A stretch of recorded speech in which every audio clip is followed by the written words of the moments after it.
Hi, this is Sean D'Souza, and you're listening to the 3-Month Vacation Podcast. This podcast isn't some magic trick about how to work less.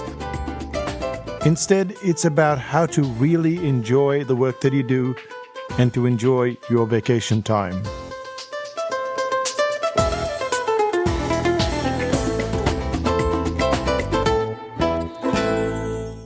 Hi, it's Sean, and you're listening to the 3-Month Vacation.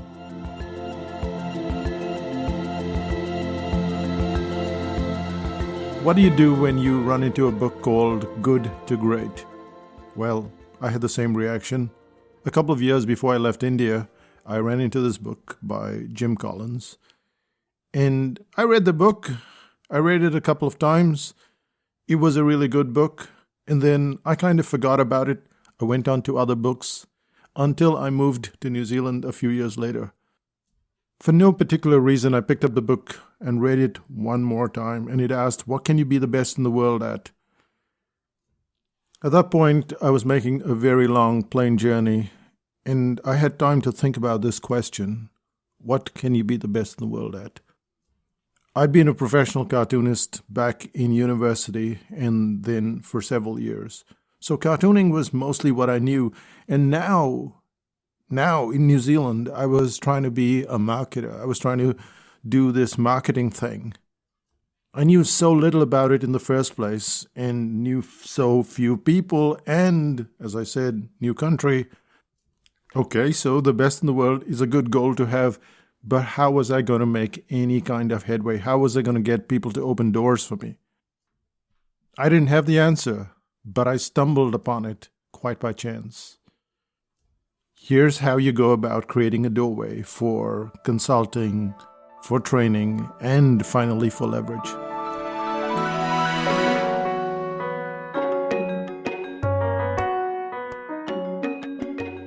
The funny thing is, I'm not going to tell you anything you don't know. You've probably heard these stories on the podcast before, but now it's coming to you from a different angle, which is it created a doorway.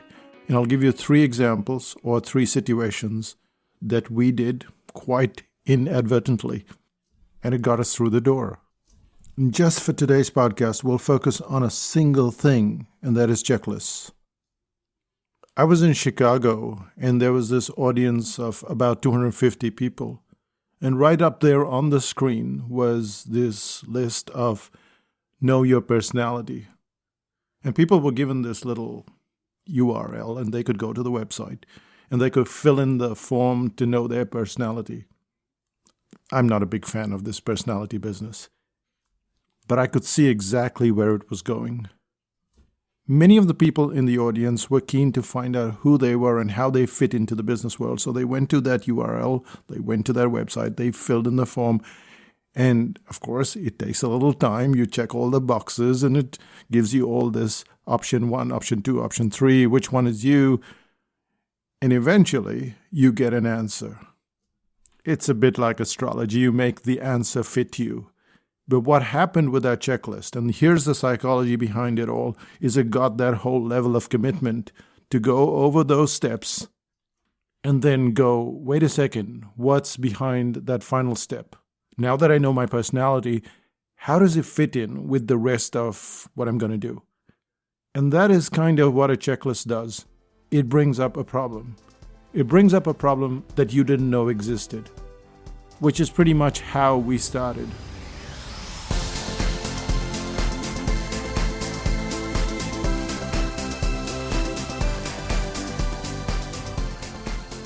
I was nervous at speaking. It's hard to believe, I know, but I'd get a little nervous when I went in front of an audience, which is why I started speaking at very tiny events where 3 people, 5 people, 7 people would show up every morning, sometimes 20 people, but mostly a small audience. And that's when I started to put together the concept of the brain audit. So the brain audit consists of 7 steps, or as we call it, the 7 red bags. And it didn't have those 7 red bags. It was just a checklist.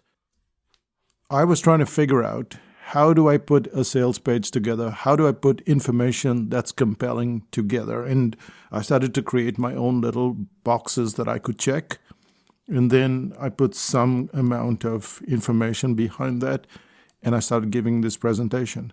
But what was the audience listening to, or what were they hearing? They were consistently hearing that they needed a checklist. And I know this to be true because right at the beginning, I would talk about the 3 red bags, which is the problem, the solution, and the target profile. And then I would say, well, there are 7 of them, because I didn't want to give anything away. I didn't want to give away the whole plan. I found out later that it didn't matter because they wanted the full checklist. So I would say, well, it's the problem, the solution, the target profile, the objections, testimonial, risk reversal, and uniqueness. And when I did that, I could see what was going through their heads. They wanted more information. They had the checklist, but now they wanted more information. And that's when we started to sell the first copies of the Brain Audit.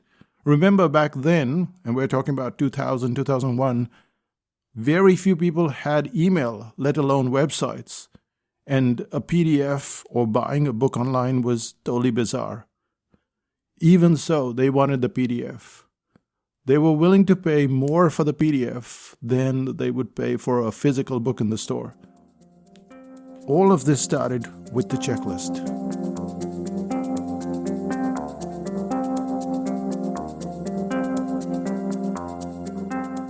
Hence, a checklist becomes that doorway for you to enter into any domain.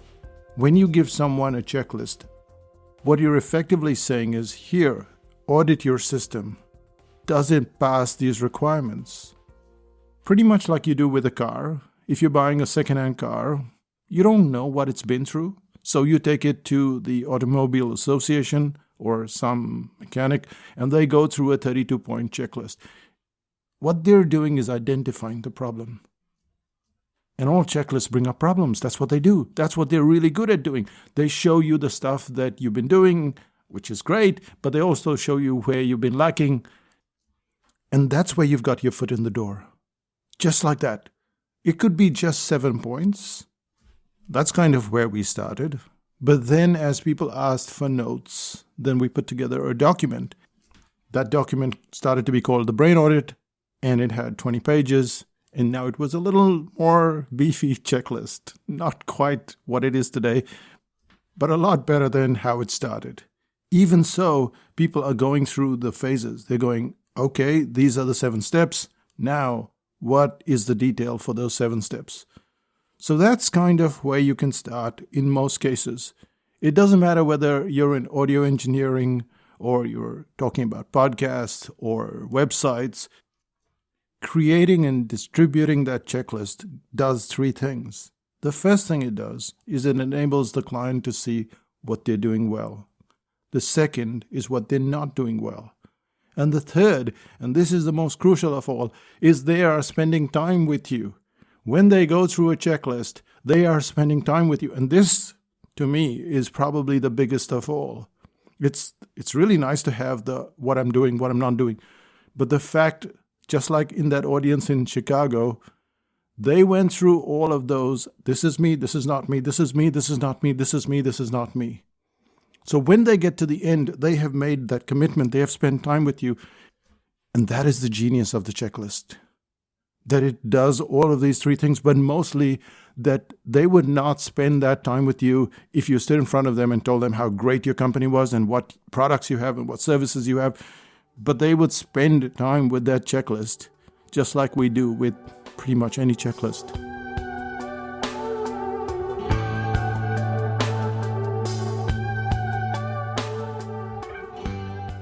If you've gone past that first level of a checklist, you can go to the second level.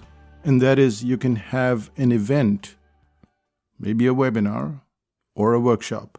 And that's precisely what we did as well. Again, by mistake. I was part of a group called BNI, which is Business Network International. And I would stand up and speak about the Brain Audit and how it had this checklist. Companies are always looking for training to increase their sales, to improve their performance. And one of these companies was called Corporate Traveler. They called me into a meeting, and then I went through the checklist.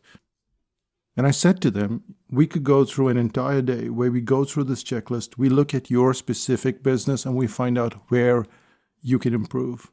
So that's what we did. They paid for the venue, they paid for the food, and I got paid. Got paid for the workshop. It was the same thing when I went to Australia and I spoke for probably 45 minutes to a large company called Spotlight. Once again, it went through the same system, which is here's the checklist. They went through the checklist in the 45 minutes and then flew me back, and I got paid $10,000 for their consulting for that trip over 3 days. Now remember that these are still very early times and I'm still very unsure of myself, and I'm still very much a cartoonist, not so much a marketer. But with every time I run that checklist, I get more confident that it's working. And what we've done is gone from selling a tiny little book called The Brain Audit in a PDF format to probably some presentations that got paid for, and then workshops that got paid quite a bit for. And it doesn't matter if you don't want to do workshops or you don't want to do webinars, a checklist still gets the client to spend time with you. And that is the most crucial thing of all. They have evaluated themselves, you come across as an expert, and they have spent time with you.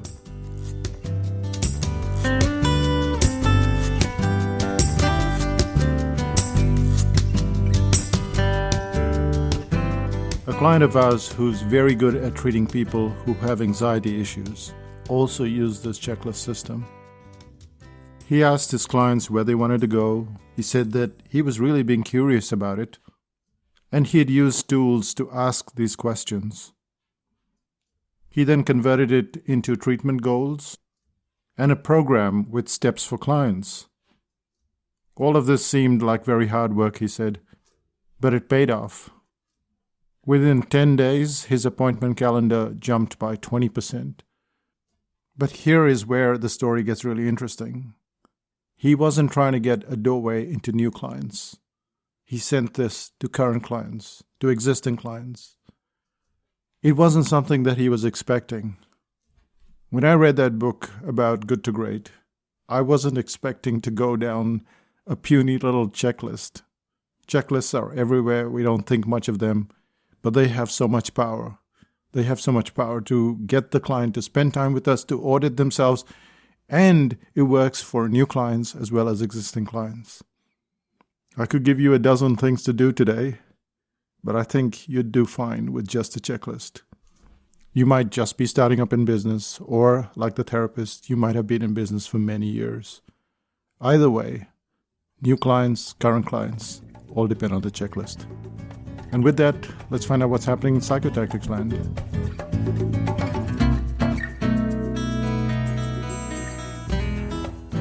If you're listening to this podcast in sequence and on time, then you're 4 days away from the Info Products course, which is on July the 28th. This is not a live course. This is a home study, as you can tell. But that's what Information Products is all about. It is about creating information in a way that people get to the end, just like you got to the end of this podcast. How was it created? What were the elements that made it so compelling that you had to get to the end? And that's what the Information Products course is all about. It should be called a consumption course because it gets people to consume rather than Information Products course. But, names are everything. So, yes, you are creating an information product, so that way it's correct.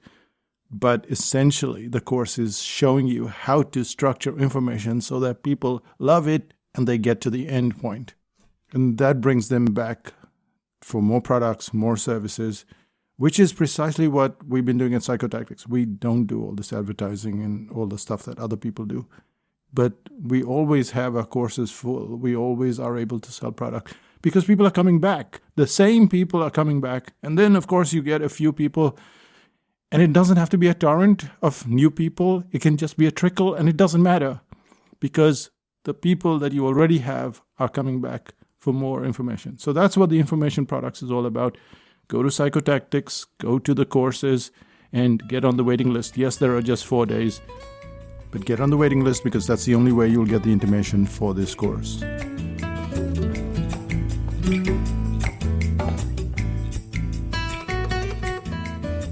The other thing to consider is 5000 BC, which is the membership site. Now, you'll probably be in other membership sites as well. No one shows up. the owner takes your money and then barely makes a guest appearance. Well, that's not the case in 5000 BC. And you can benchmark whether it's worth it joining 5000 BC because you go, okay, I've got $300, which is the membership fee for the whole year. And you go, what can I get for $300?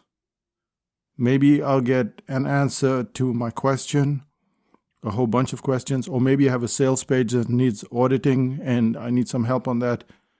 Well, you can't get that for $300 anywhere. And that's the beauty. You can join 5000 BC, you can get your sales page audited, but then you have the membership for the whole year, which means you can get the second page audited and the third and an article and ask a whole bunch of questions. The first time that you ask something, you will have kind of got your money back. The first time. Because that is consulting that you're getting directly from me and from everybody else. And it's in detail. So think about it. I mean, Google gives you a lot of answers, but they go all around the countryside and then back. In 5000 BC, it's precise. So go to 5000 BC. There is a waiting list for that as well, but it's 21 days. You have to wait for 3 weeks after you pay your tiny fee of $10, and then you get in. So go to 5000bc.com, and we'll see you on the other side. That's pretty much it from Psychotactics Land. I'll say bye for now. Bye-bye.